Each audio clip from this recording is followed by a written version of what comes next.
নমস্কার বন্ধুরা, আজকের নতুন একটা রেসিপি এনেছে। দারুণ শরবত বানিয়েছে, আর এই গরমে এই শরবতটা যদি খেতে পারেন ভীষণ আরাম পাবেন, শরীরও ঠান্ডা থাকবে। এখানে আমি নিয়ে নিয়েছি ধনেপাতা, বেশ খানিকটা ধনেপাতা, আর নিয়ে আমি এটা ভালো করে একটু পেস্ট করে নিয়েছি। নিয়ে এখানে শসা কুড়ানো দিয়ে দিয়েছি, আর দিয়ে দিয়েছি এখানে একটু নুন দিয়ে আবার এটা ভালো করে পেস্ট করে নিতে হবে, মানে বেটে নিতে হবে। তো এটা আমার হয়ে গিয়েছে। এরপরে আমি বাটিতে ঢেলে নেব। নিয়ে এদিকে আমি ভিজিয়ে রেখেছিলাম সাবু, তো সেই সাবুটা এখানে দিয়ে দেব। দিয়ে সাবুটা ভালো করে বেটে নিতে হবে। তো এখানে দেখতে হবে যেন দানা দানা না থাকার। এই সাবুটা আমি 4 ঘন্টা ভিজিয়ে রেখেছিলাম। তো এখানে আর কিছুটা সাবু দিয়ে এর মধ্যে দিয়ে দেব আমি বাতাসা।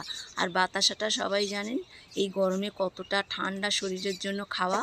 তো ওটা আমি বেটে নিয়ে ঢেলে নিয়েছি, আর নিয়ে নেব এখানে লেবু। তো শরবত মানে একটু টক মিষ্টি, সামান্য একটু ঝাল হলে ভালো লাগে। তো আমি এখানে গোলমরিচের গুঁড়োটা দিয়ে দিয়েছি, দিয়ে জল মিশিয়ে নিয়েছি। নিয়ে এখানে এত সুন্দর খেতে হয়েছিল বন্ধুরা।